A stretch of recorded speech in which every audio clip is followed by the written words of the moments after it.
Reserve வங்கி கடன்களுக்கான வட்டி விகிதத்தை 0.25% குறைக்க வாய்ப்புள்ளதாக தகவல்கள் வெளியாகியுள்ளன. ரிசர்வ் வங்கியின் நிதிக் கொள்கை கூட்டம் மும்பையில் நேற்று தொடங்கி நடைபெற்று வரும் நிலையில் ஏப்ரல் 9ஆம் தேதி வட்டி விகிதங்கள் குறித்து அறிவிக்கப்படும். முன்னதாக சென்ற பிப்ரவரி மாதம் ரிசர்வ் வங்கி ஆளுநர் சஞ்சய் மல்ஹோத்ரா வட்டி விகிதத்தை 0.25% குறைத்து அறிவித்த நிலையில் ரெப்போ விகிதம் 6.25% உள்ளது. இந்நிலையில் பணவீக்கம் குறைந்து வரும் நிலையில் பொருளாதாரத்தை ஊக்குவிக்கும் விதமாக கடன் வட்டி விகிதத்தை 0.25% குறைக்க வாய்ப்பிருப்பதாக கூறப்படுகிறது. கடன் வட்டி குறைக்கப்படும் பட்சத்தில் வீடு மற்றும் வாகன கடன்களுக்கான வட்டி விகிதங்களும் குறையும் சூழல் ஏற்படும்.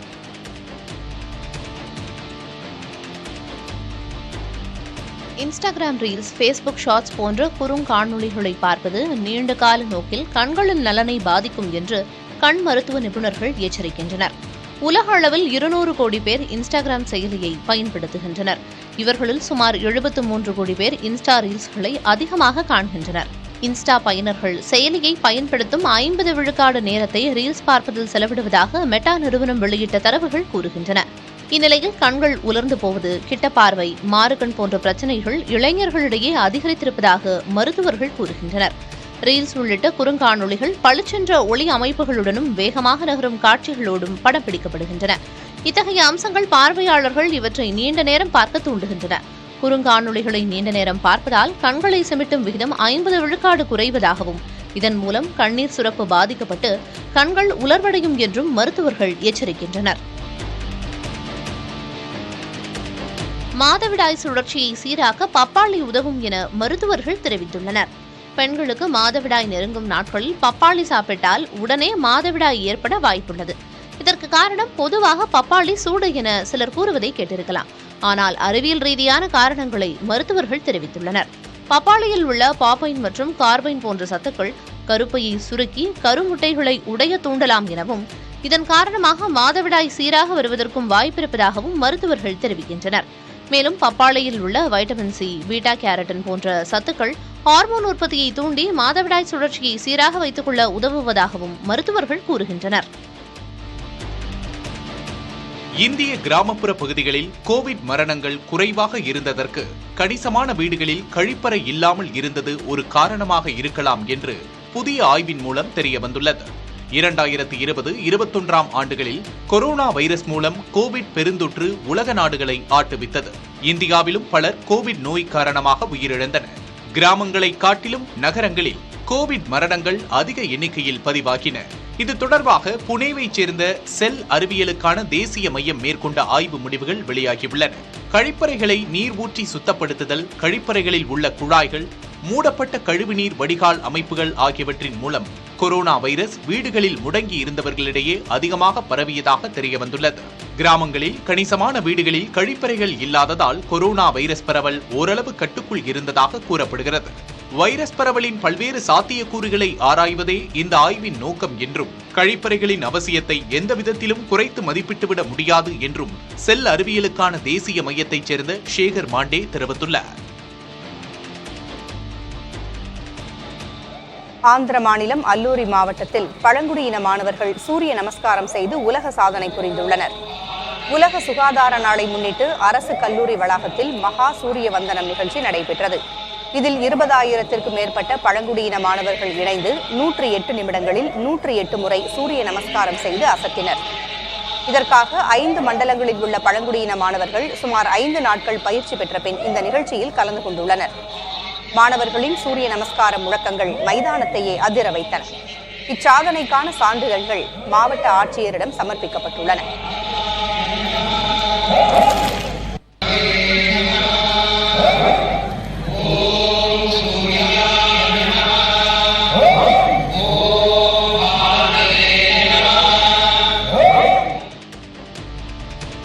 அயோத்தி ராமர் கோவிலில் அடுத்த மாதம் மீண்டும் கும்பாபிஷேகம் நடைபெறும் என்று தகவல் வெளியாகியுள்ளது.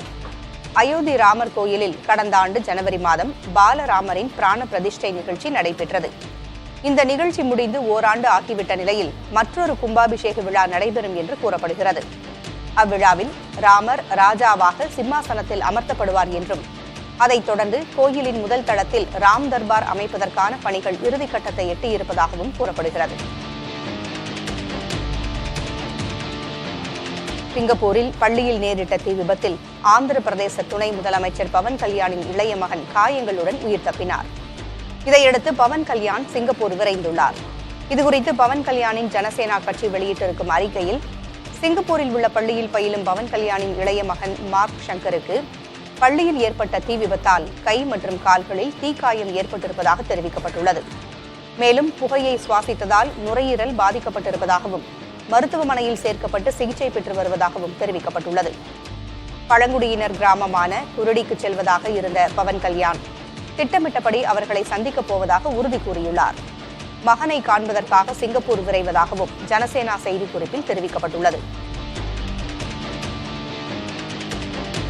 கர்நாடக மாநிலம் பெங்களூரில் 16 வயது சிறுமியை பாலியல் வன்கொடுமை செய்ததாக தமிழகத்தைச் சேர்ந்த பேட்மிண்டன் பயிற்சியாளர் கைது செய்யப்பட்டார். பெங்களூரைச் சேர்ந்த சிறுமி கடந்த 2 ஆண்டுகளாக கூலிமாவ் பகுதியில் உள்ள பேட்மிண்டன் விளையாட்டு மையத்தில் பயிற்சி பெற்று வந்துள்ளார். அங்கு பயிற்சியாளராக இருக்கும் தமிழ்நாட்டைச் சேர்ந்த பாலாஜி சுரேஷ் என்பவர் சிறுமியை பாலியல் வன்கொடுமை செய்ததாக குற்றச்சாட்டு எழுந்தது. இதைத் தொடர்ந்து சிறுமியின் பெற்றோர் அளித்த புகாரின் அடிப்படையில் பாலாஜி சுரேஷை காவல்துறையினர் கைது செய்தனர். அவர் மீது போக்சோ சட்டத்தின் கீழ் வழக்கு பதிவு செய்யப்பட்டுள்ளது. விசாரணையில் சிறுமியை பாலியல் வன்கொடுமை செய்ததை பாலாஜி சுரேஷ் ஒப்புக்கொண்டதாக கூறப்படுகிறது.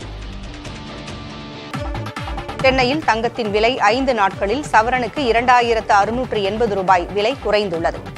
இன்று காலை நிலவரப்படி 22 கேரட் ஆபரண தங்கம் கிராமிற்கு 60 ரூபாய் விலை குறைந்து 8225 ரூபாய்க்கும், ஒரு சவரன் 480 ரூபாய் விலை இறங்கி 65800 ரூபாய்க்கும் விற்கப்படுகிறது. வெள்ளி கிராமிற்கு 1 ரூபாய் விலை இறக்கம் கண்டு 102 ரூபாய்க்கு விற்கப்படுகிறது.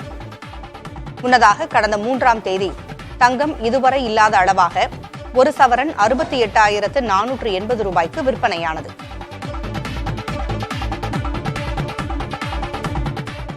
தமிழகத்தில் 12ஆம் வகுப்பு தேர்வு முடிவுகள் முன்கூட்டியே வெளியாகலாம் என்று எதிர்பார்க்கப்படுகிறது. பொறியியல் சேர்க்கைக்கான ஆன்லைன் பதிவு வருகிற மே 5ஆம் தேதி தொடங்கும் என்று தகவல் வெளியாகியிருக்கும் நிலையில் அதற்கு ஏற்றாற்போல +2 தேர்வு முடிவுகள் வெளியாகலாம் என்று கூறப்படுகிறது. தமிழகம் முழுவதும் 83 மையங்களில் +2 விடைத்தாள்கள் திருத்தும் பணி மும்முரமாக நடைபெற்று வருகிறது. முன்னதாக மே 9ஆம் தேதி தேர்வு முடிவு வெளியாகும் என்று தெரிவிக்கப்பட்டிருந்தது.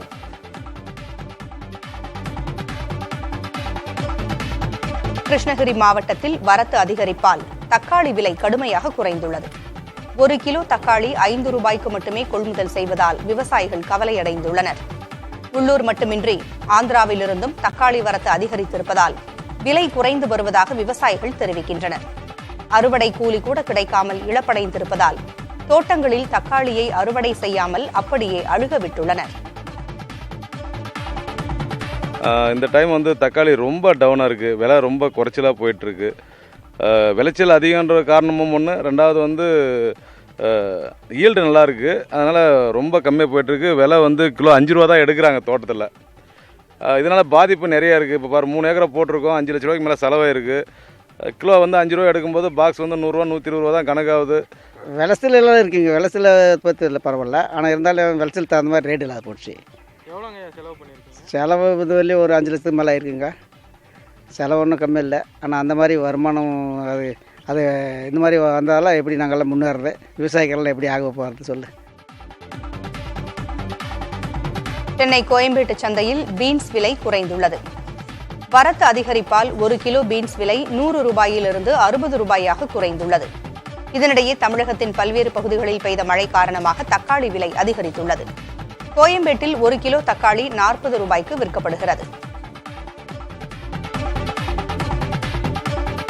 பங்குனி உத்தர திருவிழாக்களையொட்டி மதுரை மாட்டுத்தாவணி மலர்ச்சந்தையில் மல்லிகைப்பூ விலை உயர்ந்துள்ளது.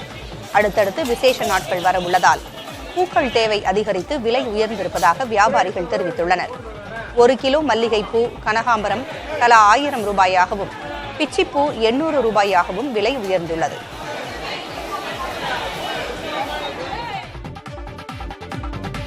தமிழகம் முழுவதும் பரவலாக மழை பெய்து வருவதால் நாள்தோறும் மின் நுகர்வு 3500 மெகாவாட் அளவிற்கு குறைந்துள்ளது. குளிர்காலத்தில் 12000 மெகாவாட், கோடை காலத்தில் 18000 மெகாவாட் அளவிற்கு மின் நுகர்வு அதிகரித்து காணப்படுவது வழக்கம். கடந்த ஆண்டு மே மாதத்தில் அதிகபட்சமாக நாள்தோறும் மின் தேவை 20830 மெகாவாட்டாக அதிகரித்தது. இந்த ஆண்டு கடந்த மாதமே தினசரி மின் தேவை 19,000 மெகாவாட்டை எட்டியது. இதனிடையே கடந்த சில நாட்களாக பெய்து வரும் கோடை மழையால் தினசரி மின் தேவை 3,500 மெகாவாட் குறைந்து 15,500 மெகாவாட் என்ற அளவில் உள்ளது. வரும் மே, ஜூன் மாதங்களில் தினசரி மின் தேவை 22,000 மெகாவாட் அளவிற்கு அதிகரிக்கும் என மின்வாரியம் மதிப்பீடு செய்துள்ளது.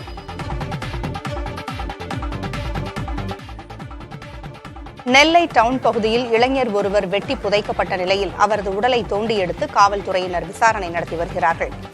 நெல்லை டவுன் குருநாதன் கோவிலுக்கு அருகே ஒருவர் கொலை செய்து புதைக்கப்பட்டிருப்பதாக நெல்லை மாநகர காவல்துறைக்கு தகவல் கிடைத்தது. இதையடுத்து நெல்லை மாநகர காவல்துறை துணை ஆணையாளர்கள் கீதா மற்றும் சாந்தராமன் ஆகியோர் தலைமையில் 100க்கும் மேற்பட்ட காவல்துறையினர் குருநாதன் கோயில் மற்றும் அதன் சுற்றுவட்டார பகுதிகளில் சுமார் 3 மணி நேரம் தேடினர். தகவல் கொடுத்தவர்களை பிடித்து விசாரித்த போது கோயிலுக்கு அருகே முட்புதரில் உடல் புதைக்கப்பட்டது கண்டறியப்பட்டது. நள்ளிரவில் உடலை தோண்டி எடுத்த காவல்துறையினர் நெல்லை அரசு மருத்துவக் கல்லூரி மருத்துவமனையில் உடற்கூறு ஆய்விற்காக அனுப்பி வைத்தனர். தொடர்ந்து நடத்தப்பட்ட விசாரணையில் உயிரிழந்த நபர் நெல்லை டவுன் பகுதியைச் சேர்ந்த 20 வயதான ஆறுமுகம் என்பதும் அவர் கட்டடத் தொழிலாளி என்பதும் கண்டறியப்பட்டது. கொலை தொடர்பாக 3 இளம் சிறார் உட்பட 4 பேரை பிடித்து தனியிடத்தில் வைத்து காவல்துறையினர் விசாரணை நடத்தி வருகின்றனர். விசாரணையில் கொல்லப்பட்ட ஆறுமுகமும் இளம் சிறார் ஒருவரின் உறவினரான சகோதரியும் காதலித்து வந்ததாகவும் அதனால் ஏற்பட்ட முன்விரோதத்தால் கொலை நடந்ததாகவும் தெரியவந்துள்ளது. இந்த பகையை மனதில் வைத்து மது குடிக்க அழைத்துச் சென்று ஆறுமுகத்தை சரமாரியாக வெட்டி அங்குள்ள முட்புதரில் குழி தோண்டி புதைத்ததை தெரிவித்துள்ளனர். டெல்லி எய்ம்ஸில் பேராசிரியர், உதவி பேராசிரியர் உள்ளிட்ட பணிகளுக்கான 430 இடங்கள் நிரப்பப்படாமல் காலியாக இருப்பது தகவல் அறியும் உரிமை சட்டத்தின் கீழ் தெரியவந்துள்ளது. டெல்லி எய்ம்ஸில் பேராசிரியர் மற்றும் உதவி பேராசிரியர்களை நியமிக்க 1235 இடங்கள் ஒதுக்கப்பட்டன. ஆனால் 2020, 2023, 2024 ஆண்டுகளில் புதிதாக யாரும் பணிக்கு எடுக்கப்படவில்லை. இதனால் ஒதுக்கப்பட்ட இடங்களில் 35% காலியாக உள்ளதாக எய்ம்ஸ் தரப்பில் தெரிவிக்கப்பட்டுள்ளது.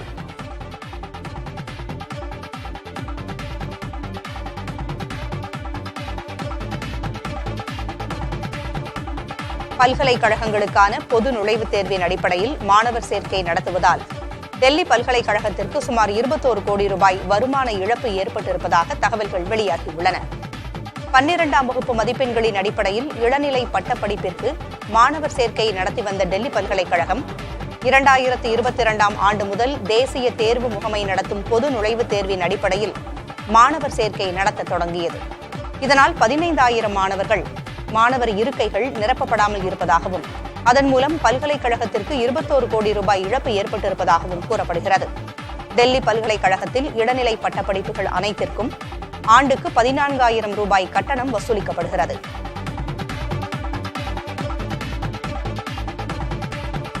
மின்னணு வாக்குப்பதிவு இயந்திரத்தில் பதிவாகும் வாக்குகளுடன் அவற்றுக்கான விவிபேட் சீட்டுகள் 100% சரிபார்க்கப்பட வேண்டும் என்று கோரும் மனுவை உச்சநீதிமன்றம் நிராகரித்துள்ளது. மின்னணு வாக்குப்பதிவு இயந்திரத்தில் வாக்கு பதிவானவுடன் அதோடு இணைக்கப்பட்டுள்ள பிரிண்டர் மூலம் விவிபேட் சீட்டுகள் வெளியாகும். அந்த சீட்டுகளில் வாக்காளர் யாருக்கு வாக்களித்தார் என்பது பதிவாகியிருக்கும். இதன் மூலம் தனது வாக்கு தான் தேர்வு செய்த வேட்பாளருக்குத்தான் பதிவாகியுள்ளதா என்பதை வாக்காளர் உறுதி செய்து கொள்ள முடியும். ஒவ்வொரு தொகுதியிலும் ஏதேனும் 5 வாக்குப்பதிவு இயந்திரங்களில் பதிவான வாக்குகளும் அவற்றுக்கான விவிபேட் சீட்டுகளும் ஒப்பிடப்பட்டு சரிபார்க்கப்படுகின்றன. இந்நிலையில் அனைத்து விவிபேட் சீட்டுகளையும் வாக்குப்பதிவு இயந்திரத்தில் பதிவான வாக்குகளுடன் ஒப்பிட்டு சரிபார்க்க தேர்தல் ஆணையத்திற்கு உத்தரவிட வேண்டும் என்று கோரும் ஹன்ஸ்ராஜ் ஜெயின் என்பவரின் மனுவை கடந்த ஆகஸ்ட் 12 அன்று டெல்லி உயர்நீதிமன்றம் நிராகரித்திருந்தது. அதற்கு எதிராக ஹன்ஸ்ராஜ் மேல்முறையீடு செய்திருந்த நிலையில் இப்போது உச்சநீதிமன்றமும் அவரது கோரிக்கையை நிராகரித்துள்ளது. சிலிண்டருக்கு 100 ரூபாய் மானியம் தருவேன் என்று கூறிய முதலமைச்சர் மு.க. ஸ்டாலினின் வாக்குறுதி என்னாச்சு என மத்திய இணையமைச்சர் எல். முருகன் கேள்வி எழுப்பியுள்ளார். ஈரோடு மாவட்டம் சத்தியமங்கலத்தில் பிரசித்தி பெற்ற பண்ணாரியம்மன் கோவில் குண்டம் திருவிழாவில் மத்திய இணையமைச்சர் எல். முருகன் கலந்து கொண்டு சுவாமி தரிசனம் செய்தார். அப்போது செய்தியாளர்களின் கேள்விகளுக்கு பதிலளித்த எல். முருகன், சமையல் எரிவாயு சிலிண்டர் விலை உயர்வு என்பது சர்வதேச அளவில் கச்சா எண்ணெய் விலை உயர்வை பொறுத்து நிர்ணயம் செய்யப்படுகிறது என தெரிவித்தார். மேலும் கடந்த சட்டப்பேரவைத் தேர்தலில் வெற்றி பெற்ற முதல்வர் மு.க. ஸ்டாலின் சிலிண்டர் ஒன்றுக்கு 100 ரூபாய் மானியம் தருவதாக தேர்தல் வாக்குறுதி அளித்தார். ஆனால் இதுவரையிலும் சிலிண்டருக்கான மானியத்தை திமுக அரசு வழங்கவில்லை என்றும் குற்றம் சாட்டினார். எப்பொழுதுமே அந்த சர்வதேச விலைகள் ஏற்ற குறைத்தல் பொறுத்து நடைபெற இருக்கிறது. அது ஒவ்வொரு வருஷமும் அதுக்கு அந்த கமிட்டி அதை நிர்ணயிக்கிறார்கள். ஆனால் நம்மளுடைய முதலமைச்சர் அவர்கள் ஒரு சிலிண்டருக்கு 100 ரூபாய் நான் மானியம் கொடுக்குறேன்ட்டு சொல்லி கிட்டத்தட்ட 4.5 வருஷம் ஆக போகுது. 4 வருஷம் ஆயிடுச்சு. ஆனால் இந்த மானியத்தை பற்றி இன்றைக்கு வரலும் பேசாமல் அவர் ஒரு நீலி கண்ணீர் வடிப்பது தான் ஒரு மிகவும் கண்டனத்துக்குரியது, வேதனைக்குரியது. சென்னையில் தங்கம் விலை 5 நாட்களில் சவரனுக்கு 2680 ரூபாய் விலை குறைந்துள்ளது. இன்று காலை நிலவரப்படி 22 கேரட் ஆபரண தங்கம் கிராமிற்கு 60 ரூபாய் விலை குறைந்து 8225 ரூபாய்க்கும், ஒரு சவரன் 480 ரூபாய் விலை இறங்கி 65800 ரூபாய்க்கும் விற்பனை செய்யப்படுகிறது. வெள்ளி கிராமிற்கு 1 ரூபாய் விலை இறங்கி 102 ரூபாய்க்கு விற்பனையாகிறது. முன்னதாக கடந்த 3ஆம் தேதி தங்கம் இதுவரை இல்லாத அளவாக ஒரு சவரன் 68480 ரூபாய்க்கு விற்பனையானது.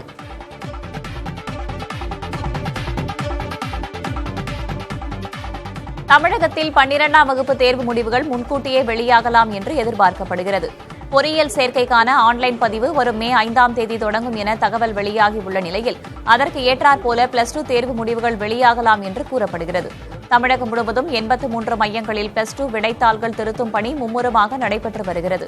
முன்னதாக மே 9ஆம் தேதி தேர்வு முடிவுகள் வெளியாகும் என்று கூறப்பட்டிருந்தது. வேலூர் மாவட்டம் அணைக்கட்டை அடுத்த ஊனை வாணியம்பாடியில் உள்ள கிராம நிர்வாக அலுவலகத்தை இடம் மாற்ற எதிர்ப்பு தெரிவித்து மறியல் போராட்டம் நடைபெற்றது. ஏற்கனவே ஊராட்சி மன்ற அலுவலகம் ஏரிப்புதூர் பகுதிக்கு மாற்றப்பட்டது. தற்போது நியாய விலைக் கடை மற்றும் கிராம நிர்வாக அலுவலகம் ஆகியவற்றையும் ஊராட்சி மன்ற தலைவர் கீதா வெங்கடேசன் ஏரிப்புதூருக்கே கொண்டு செல்வதாக குற்றம் சாட்டி இந்த போராட்டம் நடத்தப்பட்டது. ஊனை வாணியம்பாடியைச் சேர்ந்த ஏராளமானவர்கள் இதில் பங்கேற்றனர்.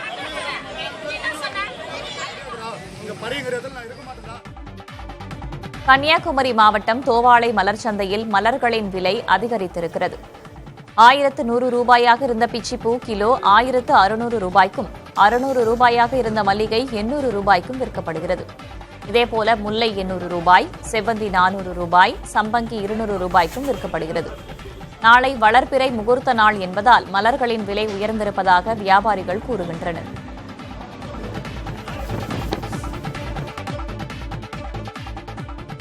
திண்டுக்கல் அருகே சிறுமலையில் 2 நாட்களாக மின்சாரமின்றி மலை கிராம மக்கள் அவதிக்குள்ளாகி வருகின்றனர். மலைக்கு மேல் உள்ள சிறுமலையில் 3 கிராமங்கள் உள்ளன. இவற்றில் 4000த்திற்கும் மேற்பட்டவர்கள் வசித்து வருகின்றனர். இந்நிலையில் கடந்த 6ஆம் தேதி பெய்த கனமழை காரணமாக புதூர் பகுதியில் 3 மின்கம்பங்களும், தென்மலை பகுதியில் 2 மின்கம்பங்களும் சாய்ந்துள்ளன. இதனால் 3 கிராமங்களும் 2 நாட்களாக இருளில் மூழ்கியுள்ளதால் பொதுமக்கள் கடும் சிரமத்தை சந்தித்து வருகின்றனர். இதுகுறித்து மாவட்ட ஆட்சியர் சரவணனிடம் கேட்டபோது மின்வாரிய அதிகாரிகளை தொடர்பு கொண்டு உடனடியாக நடவடிக்கை எடுக்கப்படும் என உறுதியளித்தார்.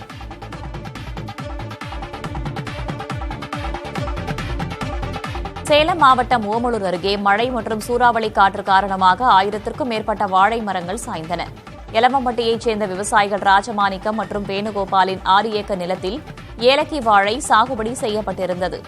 நேற்று மழை மற்றும் சூறாவளி காற்று வீசியதால் புழை தள்ளியிருந்த 1000த்திற்கும் மேற்பட்ட வாழை மரங்கள் சாய்ந்ததாக விவசாயிகள் வேதனை தெரிவித்திருக்கின்றனர். ஏக்கருக்கு 1.5 லட்சம் ரூபாய் செலவு செய்த நிலையில் அனைத்தும் சேதமடைந்ததால் என்ன செய்வதென்று தெரியாமல் விவசாயிகள் கவலையடைந்துள்ளனர். எனவே ஆய்வு செய்து உரிய இழப்பீடு வழங்க கோரிக்கை வைத்திருக்கும் நிலையில் வருவாய்த்துறையினர் தோட்டங்களை ஆய்வு செய்து வருகின்றனர். பாமக தலைவரும் எம்பியுமான அன்புமணி ராமதாஸ் அதிக நாட்கள் மாநிலங்களவைக்கு வருகை தராதது வருகை பதிவேடு மூலம் தெரியவந்துள்ளது. நாடாளுமன்ற பட்ஜெட் கூட்டத்தொடர் ஜனவரி 31ஆம் தேதி முதல் கடந்த 6ஆம் தேதி வரை நடைபெற்றது. இதில் பங்கேற்ற தமிழ்நாடு உறுப்பினர்களின் வருகை பதிவேடு குறித்த விவரங்கள் வெளியாகியுள்ளன.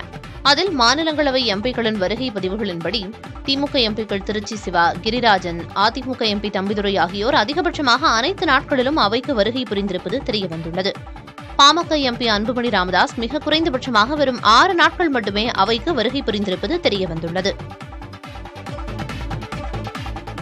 தமிழகம் முழுவதும் பரவலாக மழை பெய்து வருவதால் தினசரி மின் நுகர்வு 3500 மெகாவாட் அளவுக்கு குறைந்துள்ளது. குளிர்காலத்தில் 12000 மெகாவாட், கோடை காலத்தில் 18000 மெகாவாட் அளவுக்கு மின் நுகர்வு அதிகரித்து காணப்படுவது வழக்கம். கடந்த ஆண்டு மே மாதத்தில் அதிகபட்சமாக தினசரி மின் தேவை 20830 மெகாவாட்டாக அதிகரித்தது. இந்த ஆண்டு கடந்த மாதமே தினசரி மின் தேவை 19000 மெகாவாட்டை எட்டியது. இதனிடையே கடந்த சில நாட்களாக பெய்து வரும் கோடை மழையால் தினசரி மின் தேவை 3500 மெகாவாட் குறைந்து 15500 மெகாவாட் என்ற அளவிலேயே உள்ளது. வரும் மே, ஜூன் மாதங்களில் தினசரி மின் தேவை 22,000 மெகாவாட் அளவுக்கு அதிகரிக்கும் என்று மின் வாரியம் மதிப்பீடு செய்திருக்கிறது. டாஸ்மாக் தலைமையகத்தில் அமலாக்கத்துறை சோதனை நடத்தியது தொடர்பான வழக்கை வேறு மாநில உயர்நீதிமன்றத்திற்கு மாற்றக் கோரிய தமிழக அரசின் மனுவை உச்சநீதிமன்றம் விசாரணைக்கு ஏற்க மறுத்துவிட்டது. கடந்த மார்ச் 6ஆம் தேதி முதல் 8ஆம் தேதி வரை சென்னையில் உள்ள டாஸ்மாக் தலைமையகத்தில் அமலாக்கத்துறை நடத்திய சோதனையை சட்டவிரோதமானது என்று உத்தரவிடக் கோரி தமிழக அரசின் உள்துறை செயலாளர், டாஸ்மாக் நிர்வாக இயக்குநர் உள்ளிட்டோர் தரப்பில் சென்னை உயர்நீதிமன்றத்தில் வழக்கு தொடுக்கப்பட்டது. இதன் மீது உயர்நீதிமன்ற நீதிபதிகள் SM சுப்பிரமணியம், ராஜசேகர் அமர்வில் விசாரணை நடைபெற்று வரும் நிலையில் இந்த வழக்கை வேறு மாநில உயர்நீதிமன்றத்திற்கு மாற்ற கேட்டு தமிழக அரசு சார்பில் உச்சநீதிமன்றத்தில் மனு தாக்கல் செய்யப்பட்டிருந்தது. இந்த மனு உச்சநீதிமன்ற தலைமை நீதிபதி அமர்வில் விசாரணைக்கு வந்தது. அப்போது டாஸ்மாக் வழக்கை வேறு மாநிலத்திற்கு மாற்றுமாறு தமிழ்நாடு அரசு கோரியதை தலைமை நீதிபதி நிராகரித்தார். வழக்கில் சென்னை உயர்நீதிமன்றம் உரிய முடிவை எடுத்த பிறகு அதன் அடிப்படையில் உச்சநீதிமன்றம் வழக்கை விசாரிக்கலாம் என்று தலைமை நீதிபதி கூறினார். இதையடுத்து மனுவை திரும்பப் பெறுவதாக தமிழ்நாடு அரசு தரப்பில் ஆஜரான மூத்த வழக்கறிஞர் முகுல் ரோத்தகி குறிப்பிட்டார்.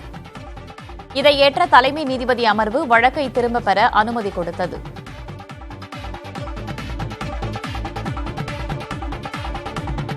அமெரிக்காவின் பதில் வரி விதிப்பால் இந்தியாவிலிருந்து அந்நாட்டுக்கு செய்யப்படும் ஏற்றுமதியின் மதிப்பு சுமார் 50,000 கோடி ரூபாய் அளவுக்கு குறைய வாய்ப்புள்ளதாக சர்வதேச ஆய்வு நிறுவனமான GTRI தெரிவித்துள்ளது. 2024ஆம் ஆண்டில் இந்தியாவிலிருந்து அமெரிக்காவுக்கு 7,56,000 கோடி ரூபாய் மதிப்பில் ஏற்றுமதி இருந்த நிலையில் அது 7,14,000 கோடி ரூபாயாக சரிய வாய்ப்பிருப்பதாக தெரிவித்துள்ளது. மீன், கட்டுமான பொருட்கள், இரும்பு, உலோகம், வைரங்கள் மற்றும் ஆபரணங்கள் ஏற்றுமதியும் அமெரிக்காவின் பதில் வரியால் பாதிக்க வாய்ப்புள்ளதாக தெரிவித்துள்ள GTRI, வாகனங்கள், தொலைத்தொடர்பு சாதனங்கள், எலக்ட்ரானிக் பொருட்கள் ஏற்றுமதியும் குறைவான பாதிப்பை சந்திக்கக்கூடும் என்று கூறியுள்ளது. அதே நேரம் ஜவுளி, செராமிக் பொருட்கள், மருந்து உள்ளிட்டவற்றின் ஏற்றுமதி புதிய வரியால் சாதகமான சூழலை எதிர்கொள்ளவும் வாய்ப்பிருப்பதாக தெரிவிக்கப்பட்டுள்ளது.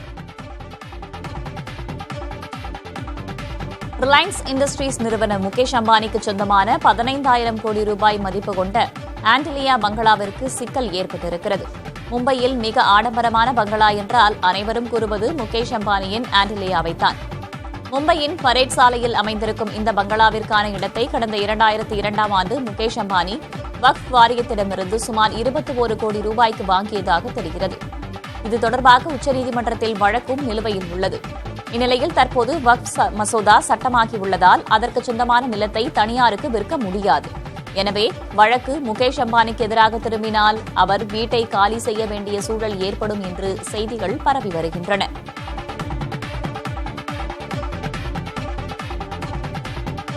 மைசூரைச் சேர்ந்த 44 வயது மகனும் 75 வயது தாயும் கடந்த 7 ஆண்டுகளாக ஸ்கூட்டரிலேயே இந்தியா முழுவதும் சுற்றுப்பயணம் மேற்கொண்டு வருவது கவனம் ஈர்த்துள்ளது. கடந்த 2015ஆம் ஆண்டு கிருஷ்ணகுமாரின் தந்தை காலமானார். கணவனை இழந்து துயரத்தில் இருந்தார் கிருஷ்ணகுமாரின் தாய் சுதா ரத்னா. அவர் ஒரு நாள் தன் மகனிடம் தன்னை கர்நாடகாவில் ஹளபேடுவில் உள்ள கோயிலுக்கு அழைத்துச் செல்லும்படி கூறினார். அம்மாவின் ஆசையை நிறைவேற்றுவதற்காக காலமான தந்தையின் பஜாஜ் செட்டாக் ஸ்கூட்டரை எடுத்துக்கொண்டு அம்மாவை பின்னால் அமர வைத்து தன் பயணத்தை தொடங்கினார் கிருஷ்ணகுமார். ஹளபேடு கோயிலுடன் அவர்களது பயணம் முடியவில்லை. கன்னியாகுமரி முதல் காஷ்மீர் வரையில் முக்கியமான கோயில்களுக்கு தாயும் மகனும் ஸ்கூட்டரிலேயே பயணம் செய்ய தொடங்கினர். கடந்த 7 ஆண்டுகளில் தாயும் மகனும் இந்தியா முழுவதும் ஸ்கூட்டரில் 94,000 கிலோமீட்டர் பயணம் செய்துள்ளனர்.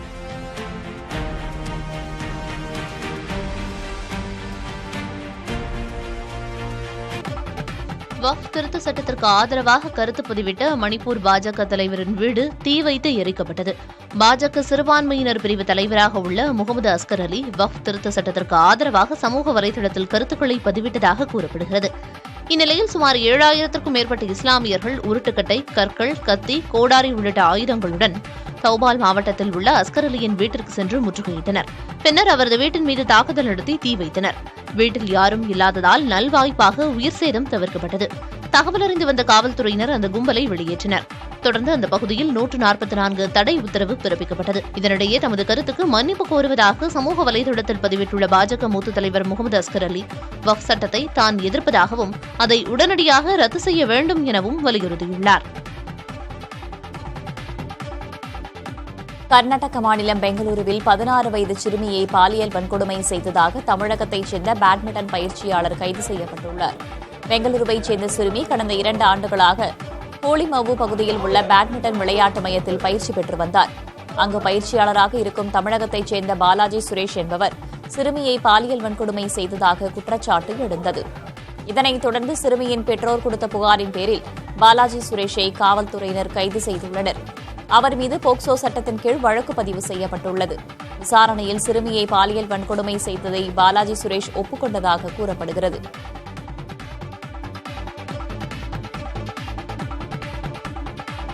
கடந்த ஆண்டு வெளியான லாபத்தா லேடிஸ் திரைப்படத்தின் மீதான கதை திருட்டு குற்றச்சாட்டை அதன் திரைக்கதை ஆசிரியர் பிப்ளப் கோஸ்வாமி மறுத்துள்ளார். 2019 வெளியான புர்கா சிட்டி என்ற அரேபிய குறும்படத்தின் இயக்குனர் பெப்ரிஸ் பார்க் தனது குறும்படத்தில் இடம்பெற்ற சில கதை சூழல்கள், காட்சிகள், கதாபாத்திரங்கள் லாபத்தா லேடிஸ் திரைப்படத்தில் அப்படியே இருந்ததைக் கண்டு அதிர்ச்சியடைந்ததாக கூறியிருந்தார். ஆனால் லாபத்தா லேடிஸ் படத்தின் முழு கதையையும் விரிவான கதை சுருக்கத்தையும் 2014ஆம் ஆண்டிலேயே திரைக்கதை எழுத்தாளர்கள் சங்கத்தில் பதிவு செய்ததாகவும் 2018இல் முழு திரைக்கதையையும் பதிவு செய்துவிட்டதாகவும் பிப்ளப் கோஸ்வாமி கூறியுள்ளார். கிரண் ராவ் இயக்கிய லாபத்தா லேடிஸ் கடந்த ஆண்டு வெளியாகி பரவலான பாராட்டுகளை பெற்றதோடு இந்திய அரசால் ஆஸ்கர் விருதுக்கு பரிந்துரைக்கப்பட்டது. சமூக வலைதளங்களில் வலம் வரும் தவறான தகவல்கள், வீடியோக்கள் நம்பிக்கையை விட எதிர்மறை உணர்ச்சிகளை தூண்டுவதாக அமெரிக்க முன்னாள் அதிபர் பராக் ஒபாமா கவலை தெரிவித்துள்ளார். ஹாமில்டன் கல்லூரியில் செயற்கை நுண்ணறிவு குறித்து பேசிய அவர், டிக்டாக் அல்லது இன்ஸ்டாகிராமில் யார் எதை செய்தாலும் அதேபோன்ற போலியான தகவல்கள், வீடியோக்களை உருவாக்கும் திறன் அதிகரித்து வருவது கவலையளிப்பதாக குறிப்பிட்டுள்ளார். இது மேலும் மோசமடையும் எனவும் அவர் குறிப்பிட்டார். எது உண்மை, எது பொய், என்ன கருத்து என்பதை நாம் அனைவரும் பிரித்தறிய வேண்டியிருப்பதாகவும் பராக் ஒபாமா தெரிவித்துள்ளார். சமூக வலைதளங்களில் பரவும் தவறான தகவல்கள், வீடியோக்கள், படங்கள் நமது மூளையின் உணர்ச்சிகளை தூண்டி கோபம், வெறுப்பை வளர்ப்பதை நாம் புரிந்து கொள்ள வேண்டியது அவசியம் எனவும் ஒபாமா தெரிவித்துள்ளார். காதலின் நகரம் என்று வர்ணிக்கப்படும் பிரான்ஸ் தலைநகர் பாரிஸில் திரும்பும் திசையெங்கும் கரும்புகை வானமாக காட்சி தருகிறது. பாரிஸ் ஈஃபில் சதுக்கத்திற்கு அருகே உள்ள குப்பை மறுசுழற்சி செய்யும் ஆலையில் பெரிய அளவில் தீ விபத்து ஏற்பட்டுள்ளது. இதனால் பெருமளவு கரும்புகை சூழ்ந்து பாரிஸ் வான்பரப்பையே புகை மண்டலமாக மாற்றியுள்ளது. 60 வாகனங்களுடன் விரைந்துள்ள 200 வீரர்கள் இரவு பகல் பாராமல் தீயை கட்டுப்படுத்தும் பணியில் ஈடுபட்டு வருகின்றனர்.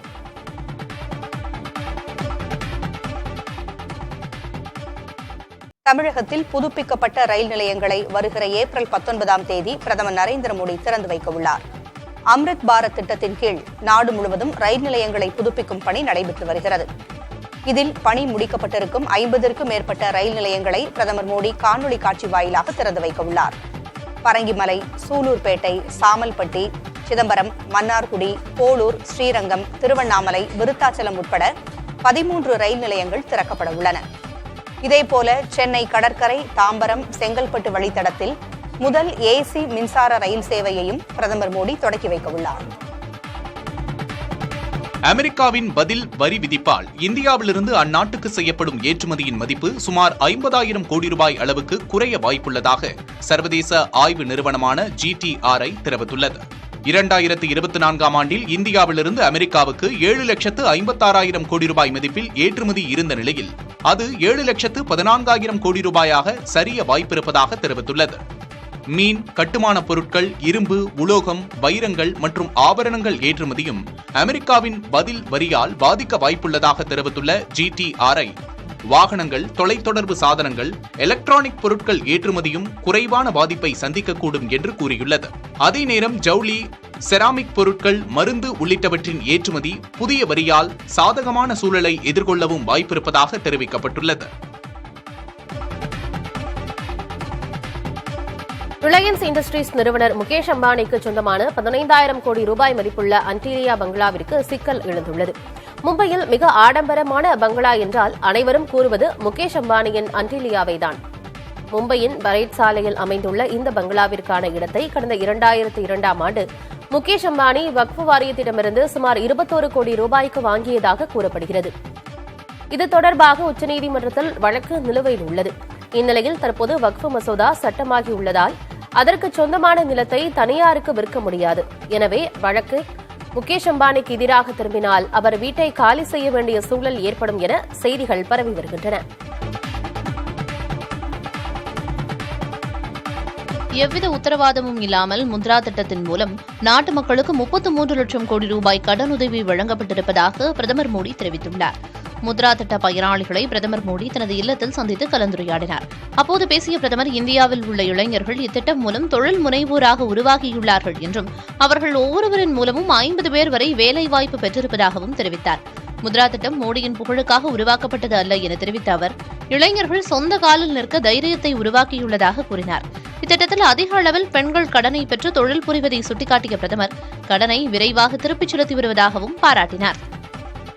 டாஸ்மாக் தலைமையகத்தில் அமலாக்கத்துறை சோதனை நடத்தியது தொடர்பான வழக்கை வேறு மாநில உயர்நீதிமன்றத்திற்கு மாற்றக் கோரிய தமிழ்நாடு அரசின் மனுவை உச்சநீதிமன்றம் விசாரணைக்கு ஏற்க மறுத்துவிட்டது.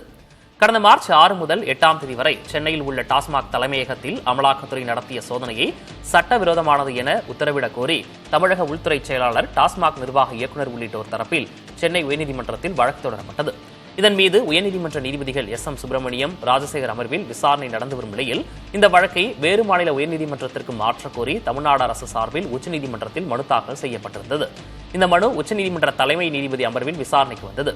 அப்போது டாஸ்மாக் வழக்கை வேறு மாநிலத்திற்கு மாற்றுமாறு தமிழ்நாடு அரசு கோரியதை தலைமை நீதிபதி நிராகரித்தார்.